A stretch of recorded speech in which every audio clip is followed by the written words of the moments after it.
Lusim Allah subhanahu wa ta'ala të jeti kënaqur me ne, me punën tona, dhe Zoti i pranon dhe lutjet tona.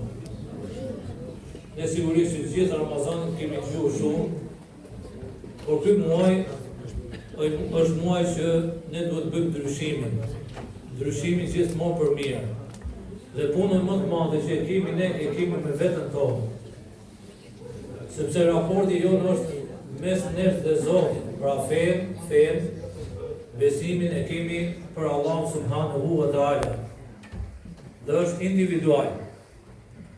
Prandaj çdo kur nga ne duhet i bëj si thosh një analizë vetes vet, ku jam unë me atë që kërkon feja. Ku jam unë me atë që kërkon imani i Zotit.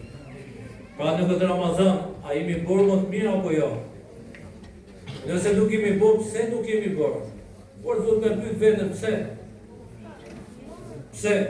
Sepse qëllimi i Ramazanit nuk është thjesht që ne të rrim pa hangur pa pi, hajde të vim të fajmi ndarke, por a pasyron ky muaj në sjelljen tonë, në moralin tonë? Pra një musliman i mirë është i musliman edhe me sjellje të mirë, edhe me moralin e mirë. E kështu me radhë.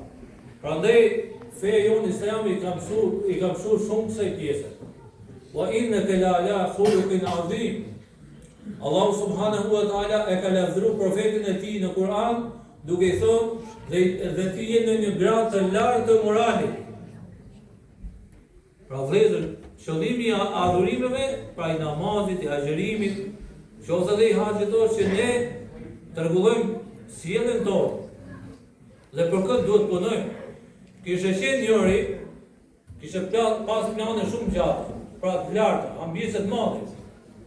Do të rregulloj gjithë botën. Edhe faktikisht ishte mundu, pa kishte pas që nuk e rregullonte botën. Kishte zbrit mbrapa do të rregulloj shtetin tim.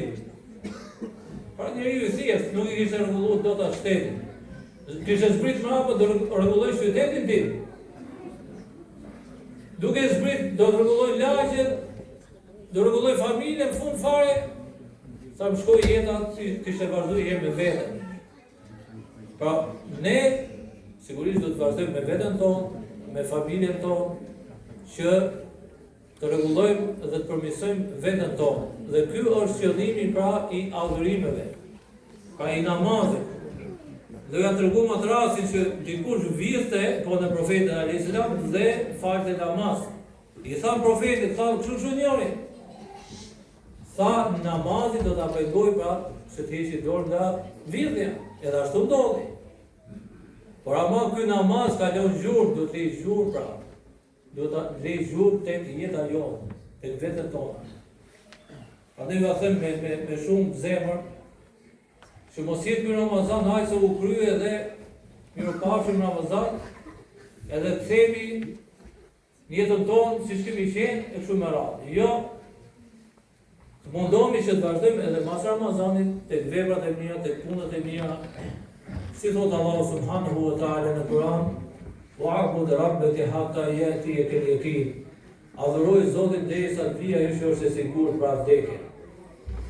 Pra ne çdo ditë elhamdulillah kthehemi mëngjes, do ta nisim ditën me niyetin e mirë që unë do të bëj mirë në këtë ditë, sepse kjo ditë do të vijë, ditë do të dëshmoj përpara Allahut subhanahu wa ta'ala.